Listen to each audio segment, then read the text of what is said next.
question is Al-Baqilani, Ad-Darqutni praised Al-Baqilani, greeted him and spoke good of him in the presence of Abu Dharr al-Arawi. And Abu Dharr al-Arawi fell for Al-Baqilani. He started visiting him till he learned the Aqidah of the Ash'ira from him, and he became one of the leaders of Ash'ira. So that is, he fell into this wrong Aqidah through the praise of his teacher Ad-Darqutni. So how can we relate this with the current or the present happening, where a prof greeted a known innovator? So that is trying to relate it to that. Don't we think that people will fall for that innovator because of the greeting of the prof? That's another angle. Now, the first thing we ought to understand is greeting somebody who is an innovator. Is it something that is wrong? Or it is permissible? Or it may be permissible. There is no doubt that any person that calls himself a da'iyah, Salafi, a Salafi da'iyah Sunnah, must be very, very careful the way he relates with the innovators. There is no doubt about that. Because the way you relate with them can sell them to the people. A lot of people, they go astray as a result of the way they see us relate with the innovators. However, there are times that you cannot avoid it. That you have to be in the midst of some of the innovators. Take, for instance, maybe you are invited by the king or the ruler, for instance. And those scholars who are very close to the rulers, they are innovators. And you have to discuss with them. And you have to explain some things. On getting there, you have to you have to do some things of recognition to those people. All this happened during the time of the Salaf too. Ibn Taymiyyah alayhi rahmatullah, as harsh as he was, and when you read his books, you see the way he had condemned innovation and things like that. There are sittings that accommodated him and some of these innovators, maybe before the ruler. In fact, there was one of the rulers that wanted to extract fatwa, to get fatwa from Ibn Taymiyyah to kill some of his followers before, who later supported another king. And when that king was deposed and he came back to power, he felt he wanted to deal with those people, but he would need something to use to deal with them. And he knew that Ibn Taymiyyah was not in the same this thing with those people. So he wanted to get fatwa for Ibn Taymiyyah that these people, they are your enemies, they are that. Ibn Taymiyyah got the message. He said, people like this, if you kill them in your government, you will not be able to get people like them.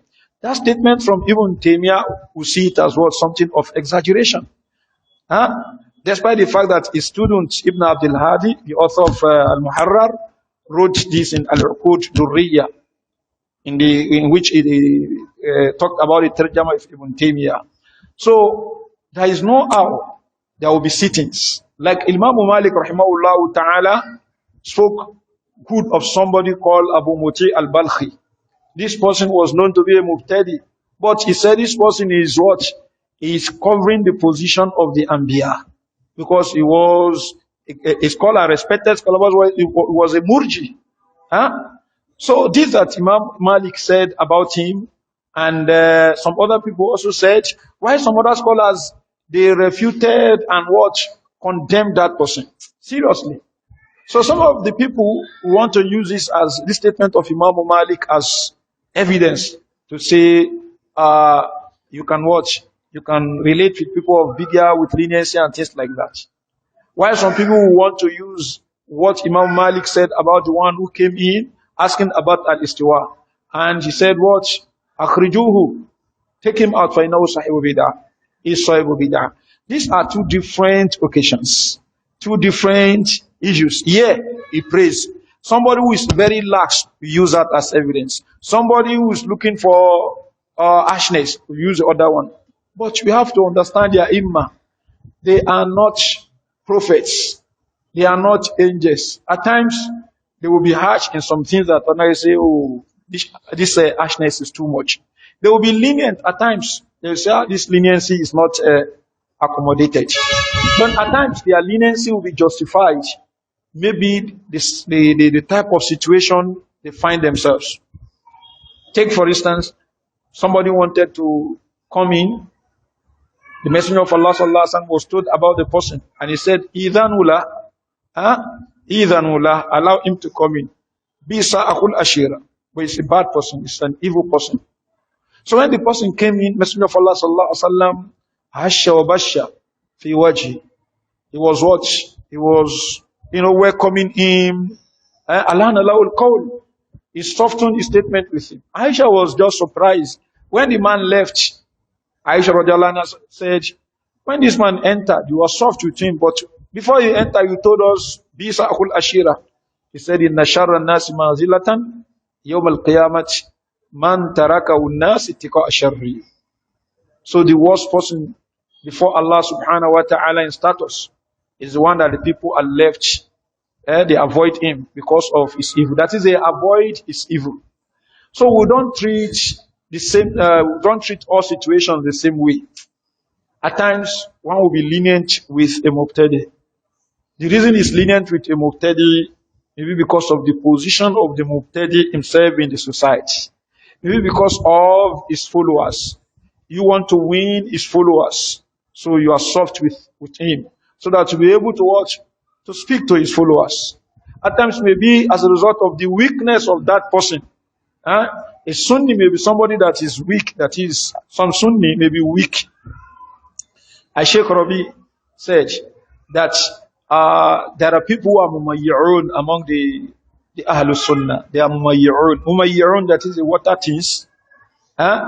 He said they will not be able to confront the Ikhwan or the Tabligh. They will not be able to say to their face like this. They are mumayyirun. He said there are people like that. Or sorry, they are Salafiyun du'afa, weak Salafis. Yes. They said they are mumayyirun. He said the mumayyirun, these are those who water things. He regard those people as mubtadi'ah, who ascribe themselves to Salafiyah. But the du'afa, as-Salafiyun, ad-du'afa, or as-Salafi da'if, is the one that cannot condemn the Ikhwan, they cannot condemn the Tabligh, as the Sheikh has said. So, but they are not with the Tabligh and they are not with the Ikhwan in their manhaj. So the point here is that a Salafi may be compromising some things because of his own weakness. Because of his own weakness. Not that he cannot say it. If he says it, nothing will happen. But because of his weakness. So I agree with you that the followers, the students, they may fall for a mubtadi because of the way their teachers relate with a particular mubtadi. At the same time, a teacher may relate with a particular mubtadi, like Imam Malik did with Abu Mutai al-Balkhi. So, not because he is weak and not because he wanted his students to fall, but he did that based on what he felt was the best way to talk, which may not be the best way to you or to me. So we excuse him, but we don't expunge him from Sunnah because of that. When you read the book of Al-Allama Al-Muallimi, Al-Allama Al-Muallimi, one of the Yemeni scholars, a great scholars of Hadith, he was refuting Zaid al-Kawthari. Zaid al-Kawthari was a Hanafi and he was a Kuburi, a Jahmi. His Aqidah is very, very bad. He has a very bad Aqidah. When I say somebody is a Kuburi, a Jahmi, it shows how that person is bad. But this man, when it comes to sciences of Hadith, he has knowledge of the sciences of Hadith. particularly being exposed to a lot of books that some of the scholars of hadith or some of the scholars of sunnah in his time were not exposed to. He was exposed to books of hadith. He had them at his disposal. So this man now wrote a book called Ta'nib al-Khatib. Ta'nib al-Khatib. That is, he was faulting and blaming al-Khatib. Al-Khatib al-Baghdadi. That great scholar who wrote Tariq Baghdad. In his book Tariq Baghdad, the man brought the statements of scholars of Sunnah on Abu Hanifa. On Abu Hanifa. This attacking him, this attacking him, this attacking him. Then he brought some who spoke good of Abu Hanifa. He brought them. Then he talked about some of the chains that are weak, that some are not authentic. So when Zaid al-Kawthari saw that, he wanted to defend Abu Hanifa.